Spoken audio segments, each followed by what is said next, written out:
प्रदेश को कांग्रेस मुक्त करते करते भाजपा खुद कांग्रेस युक्त हो गई। कांग्रेस ने कभी भी डॉक्टर भीमराव अंबेडकर का सम्मान नहीं किया। आपने बीएससी किया, फिर मास्टर्स इन जर्नलिज्म किया, फिर एलएलबी की, फिर पीएचडी की। तो ये आपको छात्र नेता से जोड़े रखने का प्यार था कि आपको पढ़ाई ही करते चलना था? हमने जो बात सुनी है कि विद्या ददाति विनयम विनयादि आदि पात्रताम पात्रताम धनमापनोति धनात् धर्म तथा सुखम। ऐतिहासिक हनुमान ताल के विकास के किए गए काम के लिए काफ़ी गलतियां लिखी, काफ़ी लोगों ने आक्रोश प्रकट किया। तो कुल मिलाकर ये आरोप प्रत्यारोप है, विपक्ष का काम है, वो अपना काम कर रहे हैं। वो सुंदर हनुमान ताल बनाऊंगा और आज आपको कह के जा रहा हूँ, लोगों को स्किल्ड बनाने के लिए, स्किल्ड यूथ खड़ा करने के नाम पे कांग्रेस गाय चराने की और बैंड बजाने की ट्रेनिंग देने की बात कर रही थी कि हम चेहरा दिखाने के लायक भी जनता के सामने नहीं बचेंगे यदि हम। और मैं ये मानता हूँ कि ईश्वर का दिया हुआ अल्प नहीं होता, बीच में छोड़ना संकल्प नहीं होता, और हार को जीत से दूर ही रखना, क्योंकि जीतने का कोई विकल्प नहीं है।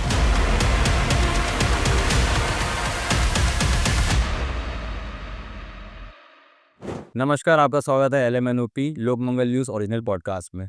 आज के हमारे बड़े ही स्पेशल गेस्ट हैं जबलपुर के उत्तर मध्य विधानसभा के यशस्वी विधायक माननीय अभिलाष पांडे जी। नमस्कार भैया। नमस्कार, कैसे हैं आप? मैं बहुत अच्छा हूँ। अपने राजनीतिक सफ़र के बारे में पूछा है, कहाँ से शुरू हुआ, कहाँ से आपको राजनीति में आने की प्रेरणा मिली, उस सफ़र के बारे में कुछ बताइए। देखिए सबसे पहले तो मैं आप सबका बहुत बहुत धन्यवाद देता हूँ कि आपने इतने महत्वपूर्ण विषयों पर मुझे यहाँ पर बुलाया है। मैं स्कूल की पढ़ाई करने के बाद मैं जबलपुर पढ़ने के लिए आया और मैंने अपना सरस्वती शिशु मंदिर स्कूल गड़ा फाटक से अपनी पढ़ाई शुरू की। फिर मैं मॉडल हाई का भी विद्यार्थी रहा। फिर मैं कॉलेज में पढ़ता था तो अखिल भारतीय विद्यार्थी परिषद, जिसको हम कहते हैं कि व्यक्ति निर्माण की पाठशाला है, तो ऐसा एक संगठन जो विश्व का सबसे बड़ा छात्र संगठन है, उसमें मैंने काम किया और विद्यार्थी परिषद के संपर्क में आकर विभिन्न दायित्वों का निर्वहन किया। और विद्यार्थी परिषद के साथ मिलकर मैंने कई ऐसे छोटे बड़े कई आंदोलन करने का मुझे सौभाग्य मिला और वहीं से मैंने अपने सार्वजनिक और सामाजिक जीवन की शुरुआत की।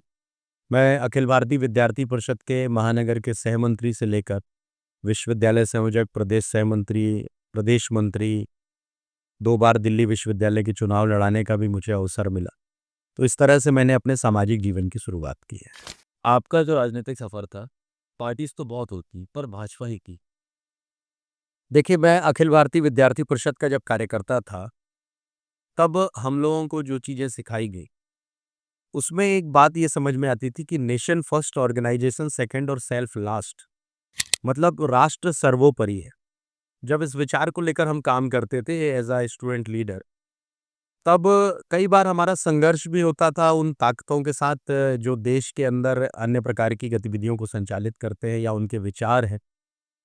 तब मैं अखिल भारतीय विद्यार्थी परिषद के काम करने के बाद फिर युवा मोर्चे में मैंने काम प्रारंभ किया। मैं युवा मोर्चे का प्रदेश का उपाध्यक्ष था।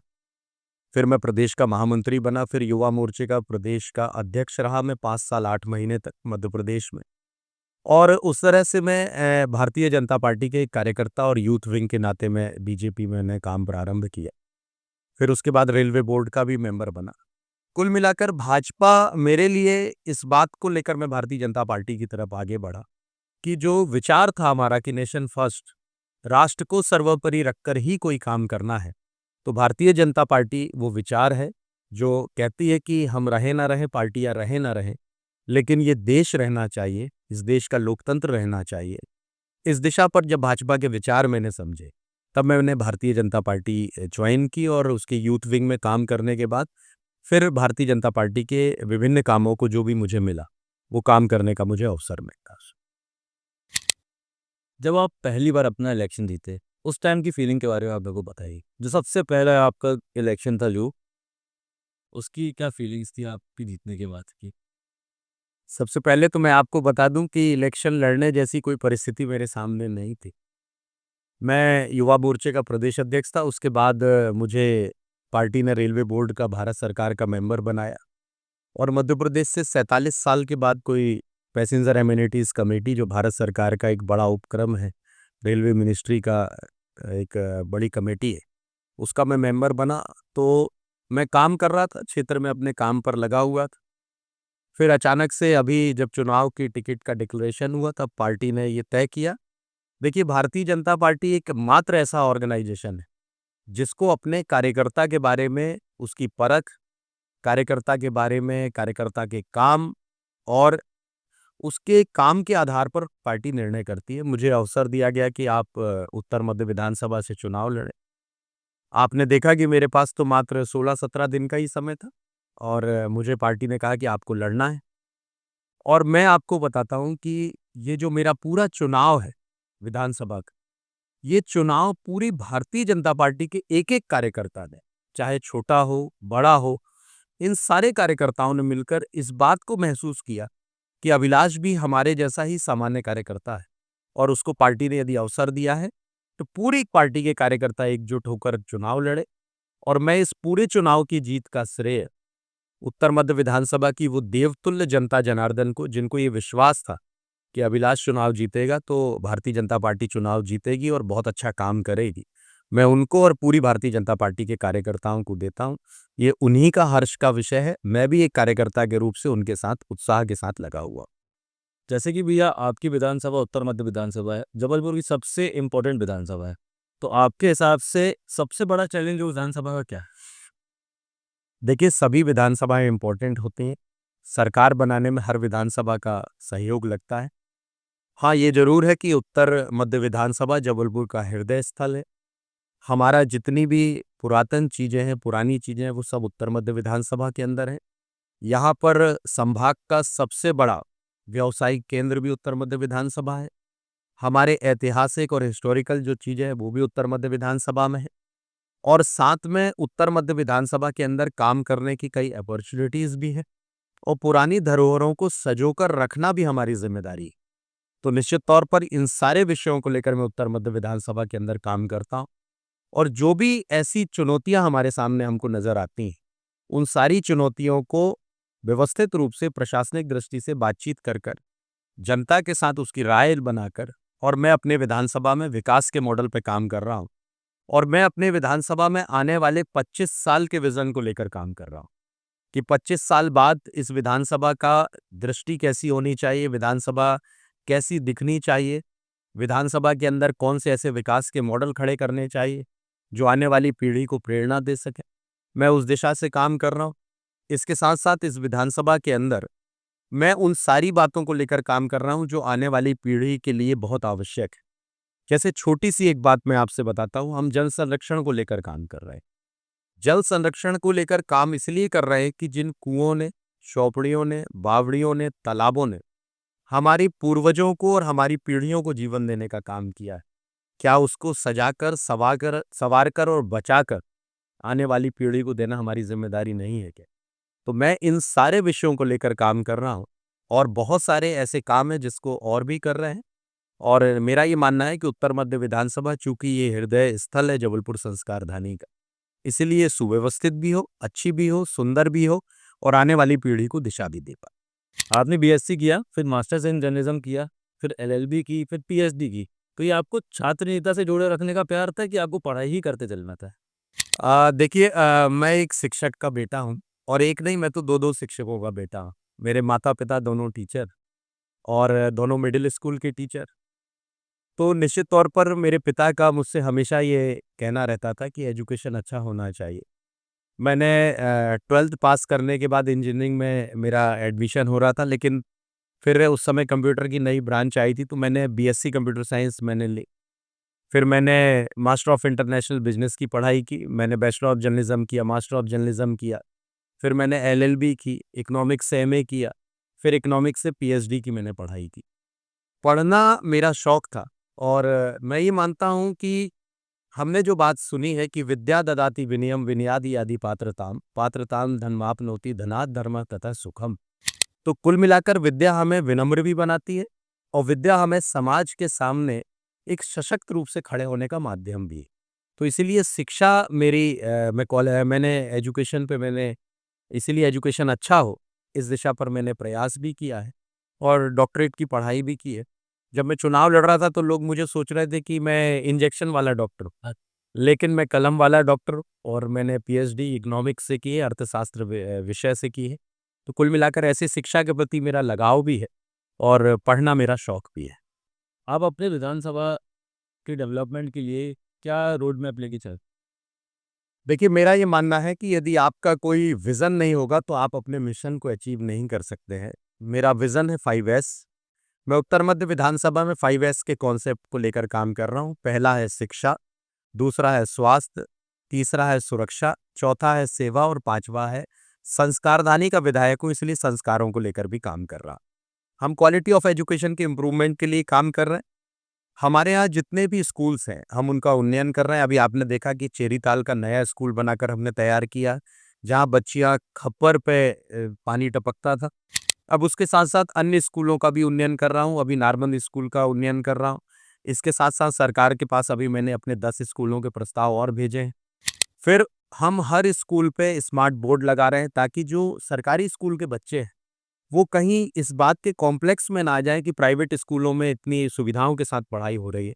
मैं सीएम राइज़ स्कूल, जिसको आजकल संदीपनी स्कूल कहा जा रहा है, वो स्कूल भी एक लेकर आ रहा हूँ अपनी विधानसभा में। ऐसे हमने एक एनजीओ दिल्ली से लाया है, जिसमें टीचर्स को प्रशिक्षित कर रहे हैं। ना सिर्फ टीचर, बल्कि स्कूल और बच्चे दोनों को स्मार्ट बनाने का काम हमारे उत्तर विधानसभा में हम कर रहे हैं। हम स्वास्थ्य सुविधाओं के लिए काम कर रहे हैं। हमारा मनमोहन नगर अस्पताल, मनमोहन नगर अस्पताल में बनते ही मैंने एक्स-रे मशीन, सोनोग्राफी और ऑपरेशन थिएटर खोला है। इसके साथ-साथ हम उसका उन्नयन भी कर रहे हैं। अभी मैंने एक प्रस्ताव बनाकर सिविल अस्पताल के लिए दिया है मनमोहन नगर का। 250 बेड का हम विक्टोरिया में नया अस्पताल बेड बना रहे हैं। 9 वार्डों में संजीवनी क्लिनिक खोली है, ताकि प्राथमिक उपचार जो जनता का है, शिक्षा और स्वास्थ्य, ये जनता के प्रति सरकार की ज़िम्मेदारी। इसीलिए हम दोनों विषयों को लेकर बहुत गंभीरता से काम कर रहे हैं। इसके साथ-साथ हम सेवा भाव पे काम कर रहे हैं। सेवा मतलब डेवलपमेंट। जैसे अभी आप देख रहे होंगे, कृषि उपज मंडी के सामने की नई रोड 6.5 करोड़ रुपए की बना रहा हूँ। हमारा अहिंसा चौक से लेकर दीनदयाल चौक तक की रोड 3.5 करोड़ रुपए की लिंक रोड बनाई है। हम अहिंसा चौक से लेकर कचनार सिटी तक 6 करोड़ रुपए से ज़्यादा की रोड बना रहे हैं। उसके बाद माड़ोताल तालाब से लेकर हम माड़ोताल ग्रीन सिटी तक रोड बना रहे हैं। माड़ोताल का डीपीआर 8.5 करोड़ का दिया है। अभी हनुमानताल 2 करोड़ रुपए की लागत से मैं बना रहा हूँ। इसके साथ-साथ बड़ी उपलब्धियाँ भी हमको मिली हैं। चूँकि जबलपुर में आदरणीय राकेश सिंह जी एक बड़े लीडर के रूप से हैं और उनका सानिध्य और सहयोग हमको मिलता है। तो हम अभी एक बड़ा ओवरब्रिज जबलपुर संस्कारधानी को समर्पित किया गया है और मेरा सौभाग्य है कि उसका सबसे बड़ा हिस्सा उत्तर मध्य विधानसभा के अंदर मिल रहा है। ऐसे ही हमको एक रोपवे आदरणीय गडकरी जी ने, आदरणीय राकेश जी, इस मुख्यमंत्री जी सबने मिलकर एक रोपवे दिया। जो रोपवे हमारा सिविक सेंटर से मालवीय चौक से बड़ा फुआरा से आगे बढ़ के निवाड़गंज, बलदेव बाग और दमोह नाके तक एक बड़ा रोपवे बनाने जा रहे हैं, जो ट्रांसपोर्टेशन में देश का दूसरा शहर होगा। पहला आदरणीय प्रधानमंत्री जी की कॉन्स्टिट्यूंसी है बनारस और दूसरी हमारे उत्तर मध्य विधानसभा में हमको ये उपलब्धि मिल रही है, जिसमें हम ट्रैफिक मैनेजमेंट को लेकर काम कर रहे हैं। इसके साथ-साथ विकास के बहुत सारे ऐसे काम हैं। हम 14 नए सामुदायिक भवन बना रहे हैं, 16 उद्यान बना रहे हैं। हमने अभी तक 127 रोडें बनाई हैं। ऐसे 1 साल 8 महीने में अभी हमने इतना काम किया है। आने वाले समय में और काम करेंगे और बहुत सारे विकास के मॉडल पे हम काम कर रहे हैं। इसके साथ-साथ सुरक्षा। इस विधानसभा में बड़ा व्यापारिक केंद्र है, जनता की सुरक्षा हमारी ज़िम्मेदारी है। जनता की सुरक्षा को लेकर अभी हमने कैमरे प्लान किए हैं। हम विभिन्न वार्डों में अलग-अलग स्थानों पर कैमरे लगा रहे हैं। कैमरे से सुरक्षित कर कर उनका आउटपुट जो है वो थानों के साथ उसको लिंक अप कर रहे हैं। थानों का परिसीमन कराया है, कई जगह चौकियाँ खुलवा रहे हैं।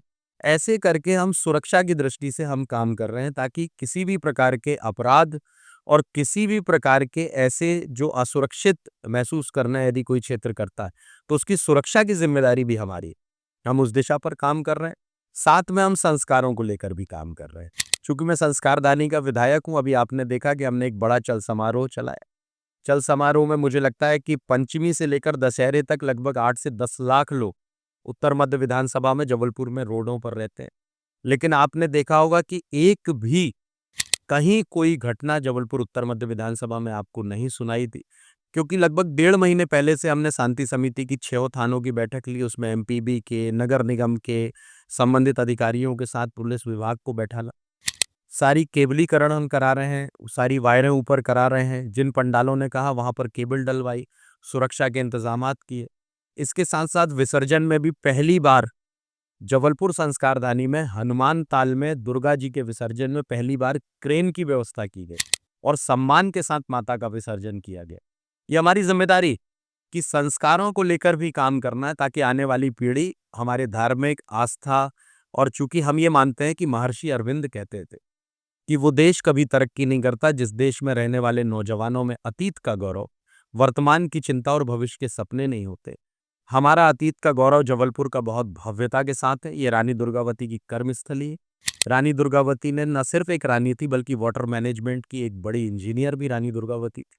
और साथ में 160-170 साल की प्रतिमाएं हमारे यहाँ, 161 साल से रामलीला हमारे यहाँ गोविंदगंज का चलता है। ये हमारे लिए गौरव का विषय है। इसलिए संस्कार बच्चों में जाए, हमारी संस्कृति सनातन परंपरा जाए।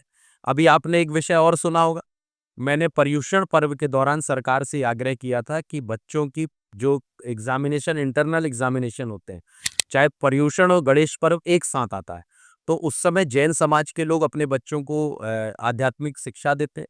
हमारे यहाँ गणेश को पर्व को लेकर बच्चों में उत्साह रहता है, तो किसी प्रकार के इंटरनल एग्जाम ना हो तो सरकार ने उस विषय को कंसीडर भी किया। तो ये मेरे संस्कारों को लेकर मेरे काम है जो मैं अपने उत्तर मध्य विधानसभा के अंदर कर रहा हूँ। ऐतिहासिक हनुमान ताल के विकास के किए गए काम के लिए काफ़ी गलतियां लिखी, काफ़ी लोगों ने आक्रोश प्रकट किया, विवाद भी हुए और विधानसभा में इसको लेकर आपने अपना पक्ष भी रखा था। क्या मामला था ये?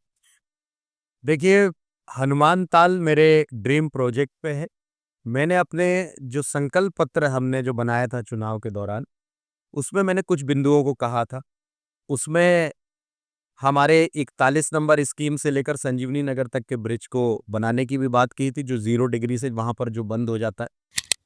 क्योंकि हम अपने इस विधानसभा में के प्रवेश के द्वार खोल रहे हैं। वो प्रवेश के द्वार खोलना मतलब विकास के द्वार खोलना होता है। तो अभी माननीय मंत्री जी ने, राकेश सिंह जी ने 181 करोड़ रुपए की घोषणा की है कि हम संजीवनी नगर से ब्रिज बनाएंगे। तो वो हमारे यहाँ से कनेक्ट होगा। ये मेरे घोषणा पत्र का बिंदु था। इसके साथ साथ हनुमान ताल का सौंदर्यीकरण भी मेरा विषय था। हनुमान ताल सुंदर बनाऊंगा, व्यवस्थित बनाऊंगा, जनता के हित के लिए बनाऊंगा। अभी हनुमान ताल की हमने डिसिल्टिंग की है। हनुमान ताल के प्रोजेक्ट के लिए पर्याप्त समय है। कोई भी काम समय सीमा पर होता है। आप 40 बाई 60 का मकान भी बनाते हो तो आपको उस मकान को बनाने में 2.5 से 3 साल लग जाते हैं। वो तो हनुमान ताल है जिसमें पानी भी है। उस पानी को भी निकालते हैं, डिसिल्टिंग करते हैं, उसमें बड़ी-बड़ी झीर हैं, बारिश का पानी भर जाता है, शिफ्ट करते हैं, फिर उसको बनाते हैं। तो डिसिल्टिंग अभी की है, घाटों का उन्नयन कर रहा हूं। सराउंडिंग चारों तरफ हम उसके जाली लगा रहे हैं 12 फीट की। एरिएटर्स लगा रहा हूं जो ऑक्सीजन को प्रोवाइड करेगी, जिसमें जल जीव जंतु उसमें बचे रहें। फव्वारे लगाऊंगा और सुंदर हनुमान ताल बनाकर उसका घाट सुसज्जित और व्यवस्थित करूंगा ताकि जो आस्था, धार्मिक हमारी आस्था का केंद्र है, 8 जगह रिटर्निंग वॉल बनाई। यदि मैं वो वॉल नहीं बनाया होता, चाहे वो जैन मंदिर के सामने का इसकी स्तंभ हो, चाहे दुर्गा मंदिर का किनारा हो, चाहे हनुमानताल थाने के सामने का क्षेत्र हो और चाहे आदरणीय हमारे नरेश सराफ जी के घर के सामने का जो एरिया हो, यदि मैं वो रिटर्निंग वॉल नहीं बनाता तो आप ये मानिए कि आने वाले 15 से 20 साल के अंदर वो सारे मंदिर तालाब के अंदर पलट सकते। तो ये हमारी जिम्मेदारी है। और रही बात आरोप प्रत्यारोप की, तो विपक्ष का काम आरोप प्रत्यारोप लगाना है। मैंने सदन के अंदर इस बात को कहा है कि हनुमान ताल को बनाऊंगा, भव्य और सुंदर हनुमान ताल बनाऊंगा। हमें तो विपक्ष ने जो आरोप लगाए नगर निगम के ऊपर, ईओडब्ल्यू में शिकायत की कि 4 महीने में या हनुमान ताल में 1 करोड़ रुपए का भ्रष्टाचार हुआ। तो कमिश्नर ने लिखित रूप से और स्टेटमेंट जारी किया कि अभी तो मात्र 10.5 लाख की ही पेमेंट हुई है, 1 करोड़ रुपए का भ्रष्टाचार कहाँ से हो जाए। तो कुल मिलाकर ये आरोप प्रत्यारोप है, विपक्ष का काम है, वो अपना काम कर रहे हैं। लेकिन इससे हम कोई विचलित नहीं होंगे। लेकिन हमारा जो संकल्प है हनुमान ताल को भव्य बनाने का, वो सुंदर हनुमान ताल बनाऊंगा। और आज आपको कह के जा रहा हूँ कि माड़ो ताल को भी सुंदर बनाऊंगा। 8.5 करोड़ की डीपीआर भेज दी है, वो भी बनाना मेरी जिम्मेदारी है। रानी ताल भी व्यवस्थित हो रहा है और जल्द ही वहां पर हम उसको स्टार्ट करने वाले हैं। कुल मिलाकर ये सारी जो वाटर बॉडीज हैं, ये आने वाली पीढ़ी को दिशा दे, वाटर का लेवल बढ़ा रहे। ये हमारी धरोहर है। इस धरोहर को बचा के रखना हमारी जिम्मेदारी है। और मैं पूर्ण विश्वास के साथ कहता हूँ कि आरोप प्रत्यारोप कितने भी लगेंगे, लेकिन काम कर कर जनता को दिखाऊंगा और किसी प्रकार के आरोप प्रत्यारोप से मैं विचलित नहीं होता हूँ। हाँ, मेरे लिए और सशक्त माध्यम बनता है जब कोई आरोप प्रत्यारोप करता है, और ताकत से जूझ कर काम करता हूँ, लेकिन सफलता की तरफ काम को लेकर जाता हूँ। भैया आपने विधानसभा में एक प्रस्ताव संस्कृत में रखा, उसका भारी चर्चा में था वो चीज, उसके बारे में कुछ बताइए। देखिए, संस्कृत हमारी देवनागरी भाषा है और संस्कृत एक प्राकृत भाषा है। संस्कृत के बारे में जो हम कहते हैं कि जब सुपर कंप्यूटर बना तब उसमें ये विचार आया कि इसकी लैंग्वेज क्या हो। तो लोगों ने कई प्रकार की भाषाओं के बारे में बात की, लेकिन संस्कृत एक ऐसी भाषा है जैसी पढ़ी जाती है, वैसी बोली जाती है और वैसी उसका भावार्थ निकलता है। इसीलिए विधानसभा के पटल पे मैंने जब ध्यानाकर्षण संस्कृत के संरक्षण और संवर्धन को लेकर आया, तब मैंने माननीय अध्यक्ष जी से कहा कि मैं इसका संस्कृत में ही इस विषय को रखना चाहता हूँ। और उन्होंने मुझे अनुमति दी और मैंने संस्कृत भाषा में ही उसको रखा।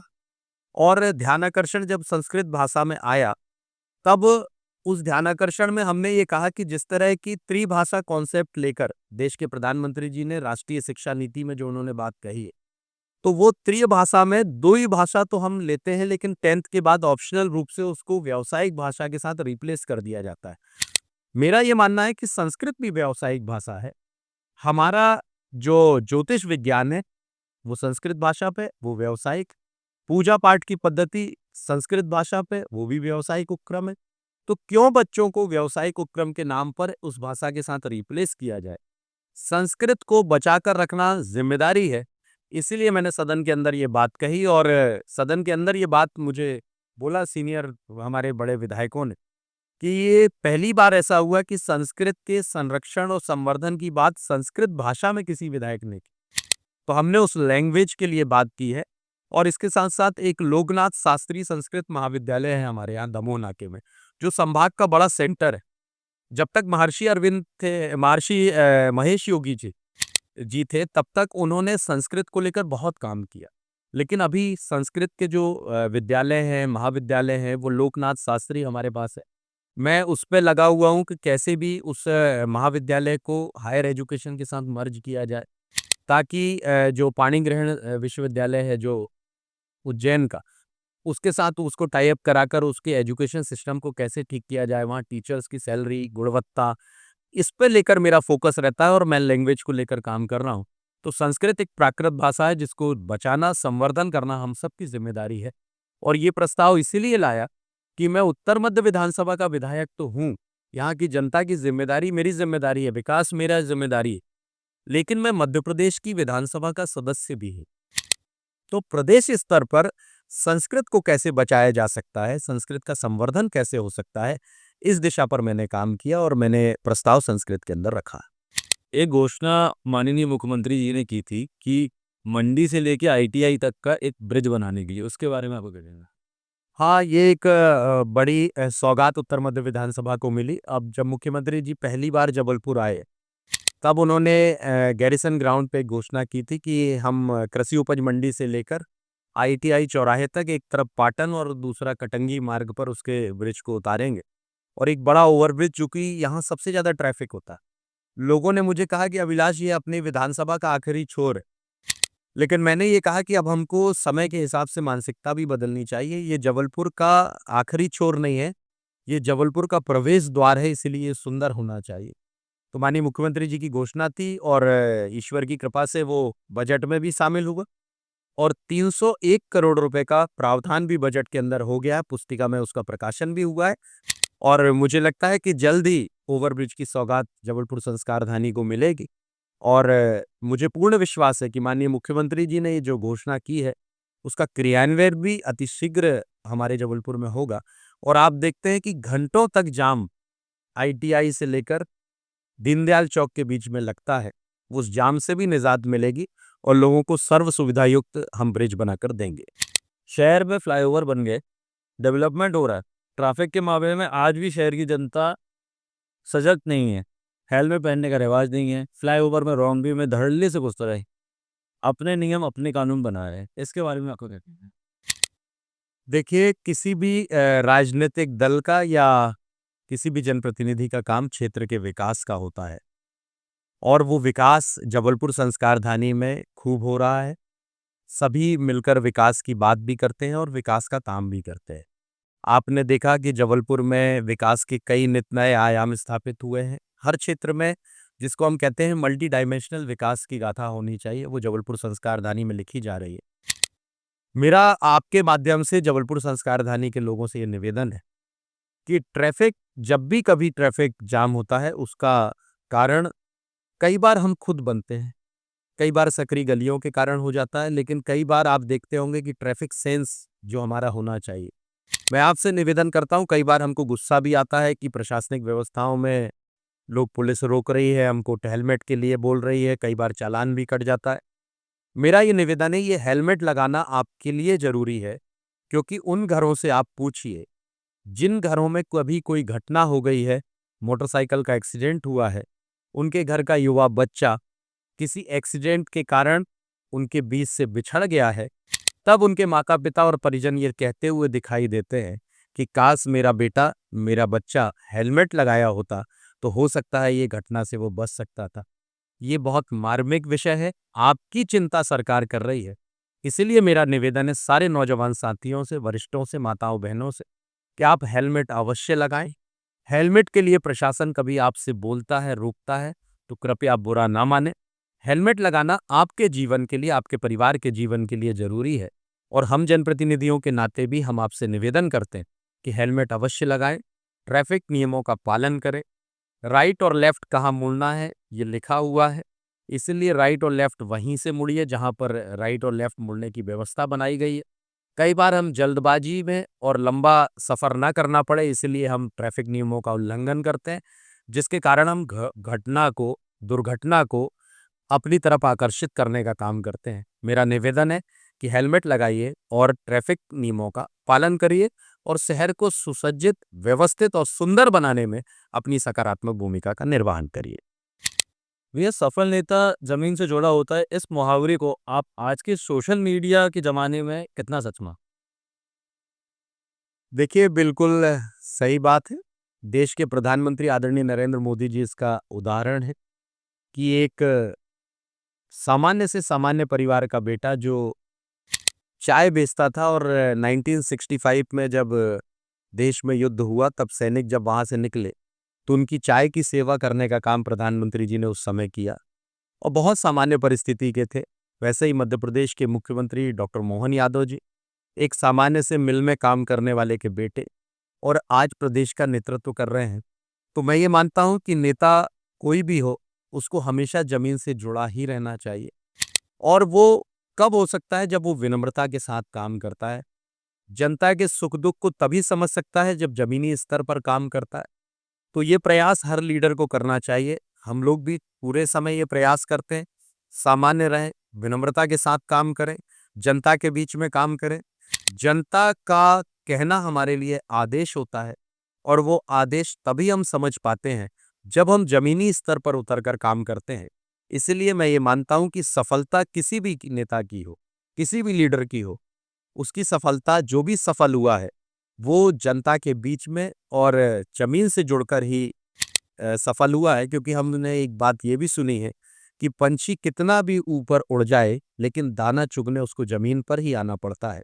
इसलिए जो ज़मीन से जुड़ा है, वो अपनी ऊँचाइयों की तरफ आगे बढ़ा है और ज़मीन जब-जब छूटी है, तब-तब आप ये मानिए कि सारी चीज़ें छूट जाती हैं। इसलिए सबको ज़मीन पर रहना चाहिए और ज़मीन पर रहकर ही लीडरशिप काम करती है। जो भी सफल नेता हैं, वो सब ज़मीन से ही जुड़े हुए हैं।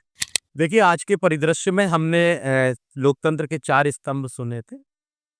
इसमें एक मीडिया भी एक बड़ा पार्ट था लोकतंत्र में और आज के समय में मैं ये मानता हूँ कि 5वां पार्ट सोशल मीडिया भी हो गया है। तो सोशल मीडिया भी बहुत आवश्यक है और जनता को जागरूक करने के लिए, समय-समय पे करंट जानकारियाँ देने के लिए सोशल मीडिया का अपना स्थान है। लेकिन कई बार सोशल मीडिया से कई भ्रांतियाँ भी लोग फैलाने का प्रयास करते हैं। तो मैं ये मानता हूँ कि सोशल मीडिया के युग में भी हम निश्चित तौर पर ज़मीन से जुड़कर काम करें, तो सोशल मीडिया में बाकी सारी चीज़ें व्यवस्थित रूप से भी आती हैं और सोशल मीडिया का अपना महत्व है और मुझे लगता है कि सार्वजनिक जीवन में उसका भी सदुपयोग हमको करना चाहिए। लेकिन ज़मीन से जुड़े रहेंगे तो सोशल मीडिया में भी जो चीज़ें चलती हैं, वो यथार्थ के धरातल पर चलती हैं। जैन ज़ी हमेशा राजनीति से दूर रहते हैं, इंटरेस्ट नहीं रहता उनका, और नेपाल में उनने प्रोटेस्ट करके पूरी काया ही पलट दी। तो आप अपने यहाँ पे अपने जेन ज़ीज़ को, यूथ को जोड़ने की क्या स्ट्रैटेजी बना के रखते हैं? देखिए, ये आज का क्रम नहीं है, ये पुराने समय से है। और लोग कहते हैं कि आज का युवा कल का नागरिक है। मैंने ये मानता हूँ कि आज का युवा आज का नागरिक है। आपको ध्यान होगा कि 1975 में जब इमरजेंसी इंदिरा गांधी ने लगाई, तो उस इमरजेंसी में जितने भी लोगों ने आंदोलन किए, वो लोकनायक नायक जयप्रकाश नारायण के नेतृत्व में किया। उनकी उम्र बहुत थी। लेकिन जितनी भी लीडरशिप आज आप देश के अंदर देखते हो, वो सब उसी समय की इमरजेंसी की लीडरशिप है। उस समय वो सारे नौजवान थे और उन्होंने एक नारा दिया कि सिंहासन खाली करोगी जनता आती। और हमेशा से देश के अंदर जो भी क्रांति लाई, वो नौजवानों ने लेकर आई है। आप अशफाक उल्लाह खां को देख लीजिए, राम प्रसाद बिस्मिल को देख लीजिए, भगत सिंह जी को देख लीजिए, पंडित चंद्रशेखर आजाद को देख लीजिए, तात्या टोपे को देख लीजिए, झांसी की रानी को देख लीजिए, अवंती बाई को देख लीजिए, रानी लक्ष्मीबाई को देख लीजिए, झलकारी देवी को देख लीजिए। ये सारे यंगस्टर्स ही रहे जिन्होंने क्रांति फैलाने का काम किया है। मैं ऐसे जो यूथ है उसके लिए मैं यही कहूँगा कि मेरे नौजवान साथियों, ये देश तुम्हारा है। तुम जैसा विकास का मॉडल चाहते हो, उस दिशा पर देश आगे बढ़ेगा।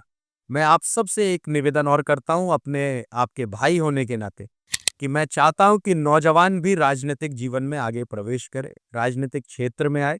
बड़ी संख्या में नौजवान जब देश की राजनीति की तरफ मूव करता है, तब देश में आधुनिक युग के साथ सफलता के पायदान की तरफ ये देश आगे बढ़ता है।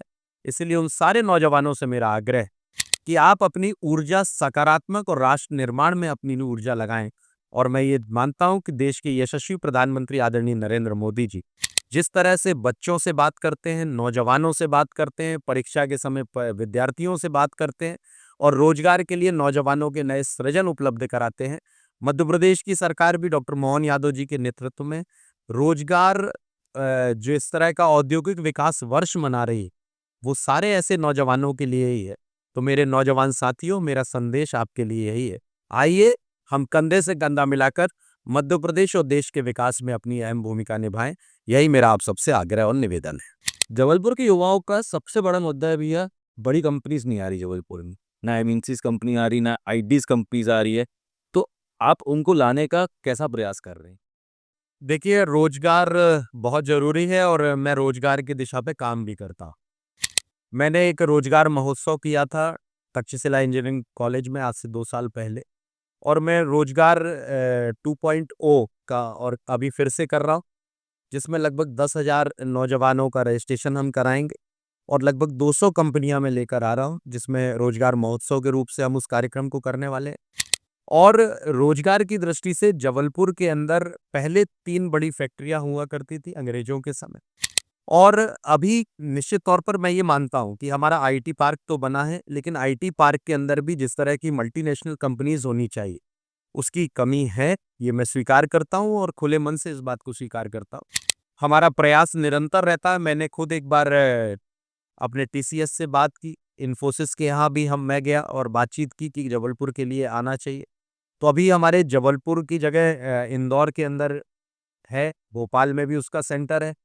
हाँ, निश्चित तौर पर ऐसी बड़ी मल्टीनेशनल कंपनीज यदि जबलपुर आती हैं, तो ये ना सिर्फ जबलपुर के लिए बल्कि जबलपुर, शहडोल, सागर और रीवा, ऐसे 4 संभाग को मिलाकर लगभग 21 जिले, जिसका सेंटर और बड़ा हब जबलपुर है। तो निश्चित तौर पर रोजगार के लिए हम लोगों के प्रयास भी रहते हैं। पहले हमारे पास सिर्फ रिछाई एक बड़ा सेंटर था, लेकिन अब उमरिया, डुगरिया भी डेवलप किया है। अभी रीजनल कॉन्क्लेव भी आदरणीय मुख्यमंत्री जी ने जबलपुर में की थी। उसको लेकर बड़े निवेश की भी संभावनाएं बन रही हैं। तो कुल मिलाकर रोजगार के सृजन हो, इस दिशा पर भी हम काम कर रहे हैं। और मेरा ये मानना है कि आने वाले समय में हम इसी प्रयास के साथ नए रोजगार के सृजन कर पाएँ। उस दिशा पर भी युवाओं की दृष्टि से मैं इस पे काम कर रहा हूँ। शिवराज सरकार से मोहन सरकार तक के सफर में आपको क्या परिवर्तन दिखता देखिए, भारतीय जनता पार्टी की सरकार जब से 2003 के समय हमारी उमा भारती जी के समय बनी, उमा भारती जी के बाद आदरणीय बाबूलाल गौर जी ने मध्य प्रदेश में विकास के आयाम स्थापित किए। उसके बाद शिवराज सिंह चौहान जी ने मध्य प्रदेश को आगे बढ़ाने का काम किया और फिर डॉक्टर मोहन यादव जी अभी उस काम को आगे बढ़ाने का काम कर रहे हैं। मध्य प्रदेश में आप ये सोचिए 7.5 लाख हेक्टेयर सिंचाई का रकबा हुआ करता था। इसी मध्य प्रदेश में अंग्रेज, राजा और नवाब मिलकर 7.5 लाख हेक्टेयर सिंचाई का रकबा उन्होंने बनाया और आज डॉक्टर मोहन यादव जी के समय जो सरकार चल रही है, हम 53 लाख हेक्टेयर पे कृषि का हमने सिंचाई का रकबा बढ़ाया। हमारे यहाँ हमने 1 करोड़ हेक्टेयर तक का ले जाने का संकल्प है। हम विजन 2047 की बात कर रहे हैं। हम आत्मनिर्भर मध्य प्रदेश की बात कर रहे हैं। हम स्वदेशी मध्य प्रदेश की बात कर रहे हैं। हम मध्य प्रदेश के विकास के मॉडल पर अलग अलग दिशा पर काम करने की बात कर रहे हैं। हमारे यहाँ मध्य प्रदेश में जो सोलर पावर के नाम पर हम काम कर रहे हैं, एशिया का सबसे बड़ा सोलर पावर प्लांट जबलपुर हमारे रीवा के पास लगा हुआ है। इसके साथ साथ हम पवन ऊर्जा की बात कर रहे हैं। हम रिन्यूएबल एनर्जी के लिए काम कर रहे हैं। ऐसे ड्रास्टिक चेंज करने के कारण ही मध्य प्रदेश को 5-5, 6-6 बार कृषि कर्मण अवार्ड मिलता है और वो भी तब जब कांग्रेस का प्रधानमंत्री डॉक्टर मनमोहन सिंह होते। तो इस तरह से विकास के मॉडल पे हम काम कर रहे हैं। 23,000 करोड़ का बजट था जब दिग्विजय सिंह जी हुआ करते थे और लोग कहते थे कि मध्य प्रदेश का मुख्यमंत्री दिग्विजय सिंह लाल बत्ती में, पूरे प्रदेश की जनता मोमबत्ती में। लेकिन आज 4,21,000 करोड़ रुपए का बजट मध्य प्रदेश का है। इस मध्य प्रदेश के बजट को डॉक्टर मोहन यादव जी दुगना करना चाहते हैं। तो कुल मिलाकर चाहे लाडली लक्ष्मी योजना हो, चाहे लाडली बहना योजना हो, चाहे हमारी लखपति बहन बनाने की योजना हो, ऐसी सारी योजनाएं जो प्रदेश के विकास में है, यूथ को स्टाइफंड देने की बात हो, बच्चे जो गरीब बच्चे हैं उनकी शिक्षा के लिए हायर एजुकेशन में मध्य प्रदेश की सरकार काम कर रही है। तो मध्य प्रदेश में जब से बीजेपी की सरकारें बनी, तो हम अपने पूर्वी मुख्यमंत्रियों के कामों को निरंतर आगे बढ़ाते हुए मध्य प्रदेश की सरकार आगे चल रही है। अब डॉक्टर मोहन यादव जी उन्हीं सारे कामों को निरंतर आगे बढ़ा रहे हैं जो हमारी सरकारों ने वादे किए थे। हम कभी भी घोषणा पत्र नहीं देते, हम हमेशा संकल्प पत्र देते हैं और संकल्प में विकल्प ढूंढने की आदत भारतीय जनता पार्टी की नहीं है। और मैं ये मानता हूं कि ईश्वर का दिया हुआ अल्प नहीं होता, बीच में छोड़ना संकल्प नहीं होता और हार को जीत से दूर ही रखना, क्योंकि जीतने का कोई विकल्प नहीं होता।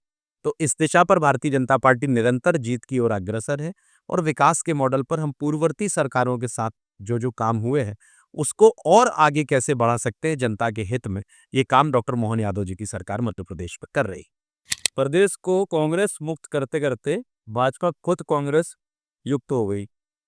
कई कांग्रेस के नेता भाजपा में जुड़ गए। ये रातों रात हृदय परिवर्तन कैसे? देखिए, अपने अपने विचारों की ताकत होती है। व्यक्ति कभी भी ताकतवर नहीं होता, विचारधारा ताकतवर होती है। और भारतीय जनता पार्टी की जो विचारधारा है, हमने तो गांधी जी की भी बात की। जब स्वच्छता का विषय आया तो देश के प्रधानमंत्री जी ने उसका यदि कोई मोनो बनाया तो गांधी जी के चश्मे को बनाया। हमने सरदार वल्लभ भाई पटेल का भी सम्मान किया। कांग्रेस जो बात कहती थी, कांग्रेस ने कभी भी डॉक्टर भीमराव अंबेडकर का सम्मान नहीं किया। डॉक्टर भीमराव अंबेडकर के पंचतीर्थ हैं। एक है उनकी जन्मस्थली महू, एक है उनकी दीक्षा भूमि नागपुर, एक है शिक्षा भूमि लंदन, एक जहां उन्होंने अंतिम सांस ली दिल्ली, और एक है महानिर्वाण जहां पर उनका अंतिम संस्कार हुआ मुंबई। इन पांचों तीर्थों को बनाने का काम भारतीय जनता पार्टी की सरकार ने किया। हम कहते हैं कि हम गांधी के ग्रामोदय, राम मनोहर लोहिया के सर्वोदय और पंडित दीनदयाल उपाध्याय के अंत्योदय को लेकर काम करते हैं। ये हमारा विचार है जिसकी ताकत हम, कुल मिलाकर विचार हमेशा ताकतवर होते हैं। मुझे लगता है कि जो कांग्रेस के नेता जो भारतीय जनता पार्टी में आए हैं, वो ये मानते हैं कि विकास का विश्वास किसी के साथ हो सकता है तो भारतीय जनता पार्टी के साथ हो सकता है। इसी मध्य प्रदेश में कांग्रेस की सरकार थी, मैं युवा मोर्चे का प्रदेश अध्यक्ष था। जगह जगह विभिन्न जिलों में जाकर लाठियां मैंने खाई, 4,000 रुपए बेरोजगारी भत्ते का झूठा वादा किया, लोगों को स्किल्ड बनाने के लिए, स्किल्ड यूथ खड़ा करने के नाम पे कांग्रेस गाय चराने की और बैंड बजाने की ट्रेनिंग देने की बात कर रही थी। किसानों को कर्ज माफी का झूठा वादा कांग्रेस ने किया। किस दिशा में कांग्रेस के नेता मुंह दिखाते जनता के सामने जाकर? तब माननीय ज्योतिरादित्य सिंधिया जी और उनकी टीम ने यह तय किया और बहुत सारे कांग्रेस के नेताओं ने यह तय किया कि हम चेहरा दिखाने के लायक भी जनता के सामने नहीं बचेंगे यदि हम कांग्रेस के साथ रहेंगे। उन्होंने ये विश्वास जताया कि विश्वास के साथ विकास कोई कर सकता है जो बात कहता है, और लोकतंत्र में कथनी और करनी में यदि समानता किसी राजनीतिक दल में है तो वो सिर्फ और सिर्फ भारतीय जनता पार्टी है। और आज हम हमारे आदरणीय हेमंत खंडेलवाल जी के नेतृत्व में हम मध्य प्रदेश के अंदर काम कर रहे हैं। तो कुल मिलाकर विचारधारा हमारी पावरफुल है, विचारधारा हमारी सशक्त है, अंत्योदय हमारा संकल्प है, हर व्यक्ति का निर्माण और राष्ट्र के पुनर्निर्माण की हमारी भावना है। कैसे लोग कांग्रेस में रह सकते हैं जो देश की एयर स्ट्राइक पे प्रश्न चिन्ह खड़ा करते हैं? कैसे लोग कांग्रेस में रह सकते हैं जो सिंदूर ऑपरेशन पर बात उठाते हैं? कैसे लोग कांग्रेस में रह सकते हैं जिनके नेता अफजल को अफजल जी कहते हैं? इसीलिए ऐसे सारे विचारों को लेकर जनता ने, वहां के नेताओं ने छोड़ा और उन्होंने भारतीय जनता पार्टी की विकास की गाथा का दौर थामा। और आज आप देखिए, समरस होकर सारे कांग्रेस के जितने लोग आए हैं वो भारतीय जनता पार्टी की विचारधारा के साथ लगे हैं। भैया, आपकी कोई और पार्टियों से विकास को लेके चर्चा होती है? देखिए, मैं जिस पार्टी का कार्यकर्ता हूँ उस पार्टी का इतिहास रहा है। हमारे एक घटना मैं आपको बताता हूँ। आदरणीय अटल बिहारी वाजपेयी जी देश के नेता प्रतिपक्ष थे और एक बार देशों के, अलग अलग देशों की मीटिंग थी। उसमें उस समय कांग्रेस के प्रधानमंत्री थे। उन्होंने कहा कि भारत की तरफ से पक्ष रखना अटल बिहारी वाजपेयी जी रखेंगे। अटल बिहारी वाजपेयी जी जब गए तब उन्होंने भारत के बारे में, भारत की सकारात्मक और ताकत के बारे में उन्होंने वहां पर प्रश्न, पूरे उत्तर वहां पर रख दिए और वहां पर भारत का पक्ष सशक्तता के साथ वहां पर रखा। तो मीडिया ने उनसे कहा कि आप तो सदन के अंदर सत्ताधारी पार्टी के खिलाफ खूब बोलते हैं और आप तो उन पार्टी के खिलाफ ही हमेशा लगे रहते हैं। तो उन्होंने कहा कि मैं यहाँ भारत का नेतृत्व करने आया हूँ और अपनी पार्टी का झंडा अपने भाजपा के कार्यालय अशोका रोड पर रख के आया हूँ और यहाँ मैंने भारत का नेशनल फ्लैग लेकर आया हूँ, इसीलिए मैं भारत की बात कर रहा हूँ। तब पूरी मीडिया ने उनसे कहा कि ऐसा तो मैंने पहली बार देखा कि विपक्ष का नेता और देश की सरकार के बारे में बात कर रहा है। हम उसी पार्टी के लोग हैं और इसलिए पूर्वजों ने हमको ये सिखाया है। मैं आपसे ये कहता हूं कि विकास के मॉडल के लिए कोई भी व्यक्ति हो सकता है। यदि वो विकास की बात चाहता है, हम उसके साथ बात भी करते हैं, उनके सुझाव भी लेते हैं। कोई भी राजनीतिक दल हो, यदि उसका सुझाव क्षेत्र के विकास के लिए अच्छा है तो हम विचारधारा से ऊपर उठकर भी बात करते हैं। विकास के मॉडल का सुझाव कोई भी दे सकता है। इसीलिए जब हम अपना संकल्प पत्र बनाते हैं तब आपने देखा होगा कि चुनावों में, चाहे विधानसभा हो चाहे लोकसभा हो, हम मेल आईडी पे भी चीजें मंगाते हैं, हम लोगों से सुझाव की पेटियां भी रखवाते हैं और इस तरह से लोगों से सुझाव भी मांगते हैं। तो कुल मिलाकर विकास के लिए हम किसी भी दल के साथ बात करने के लिए तैयार हैं और यदि उनका सुझाव ऐसा लगता है कि ये करने योग्य है तो निश्चित तौर पर करेंगे। विकास पर कोई भी राजनीतिक विचारधारा हावी नहीं होनी चाहिए। विकास सबका है, सबके लिए है, इसलिए सबके प्रयास के साथ प्रधानमंत्री कहते हैं सबका साथ, सबका विकास, सबका प्रयास और सबके विश्वास के साथ हम काम करने वाले लोग हैं। इसीलिए इस दिशा पर भी हम काम करते हैं। भैया, आपके लिए गुड लीडर का क्या मतलब है? देखिए, गुड लीडर का मतलब यही होता है कि जनता जिससे प्रेम करे, जनता जिस पर विश्वास करे, जनता से जो बातें कही हो वो बातें पूरी हो, कथनी और करनी में समानता हो, संवेदनशीलता हो, आत्मीयता हो, प्रेम हो, सम्मान हो, आदर का भाव हो। यही एक नेता के गुण होते हैं और विकास के प्रति कृत संकल्पित होकर क्षेत्र के विकास, डेवलपमेंट पे काम करे, पूरी जनता जनार्दन को अपना परिवार समझे और सबके प्रति सम्मान और आदर और साथ में विनम्रता के साथ के भाव से काम करे। यही गुड लीडर के गुण होते हैं। मैं ये मानता हूँ कि इस दिशा पर हम सब चलने का प्रयास करते हैं, कोशिश करते हैं, लेकिन आपके माध्यम से मैं जनता जनार्दन से निवेदन करता हूँ। कई बार सार्वजनिक और सामाजिक जीवन में काम करते हुए कई चीजें छूटती भी हैं, कई बार व्यवहार में भी ऐसा लगता है। तो मैं आपसे निवेदन करता हूँ कि अच्छे कामों की सराहना ना करते हुए कभी कोई कमी रह जाए तो डांट कर अपने अधिकार और प्रेम को बरकरार रखिए। यही मेरा आपके माध्यम से सभी जनता जनार्दन से निवेदन है। हम प्रयास और कोशिश हमेशा करते हैं कि बेस्ट कर पाएं, लेकिन यदि कहीं चूक होती है तो आपका अधिकार है। आपने अपने मताधिकार से ही अपना नेतृत्व हमें दिया है, इसलिए आपसे निवेदन है कि इस प्रेम को और इस व्यवहार के साथ आप हमारे साथ हमेशा बने रहें। यही मेरा आप सबसे आग्रह और निवेदन है। थैंक यू सो मच भैया, आपने अपना बहुमूल्य समय हमको दिया, हमारे पॉडकास्ट को दिया। धन्यवाद।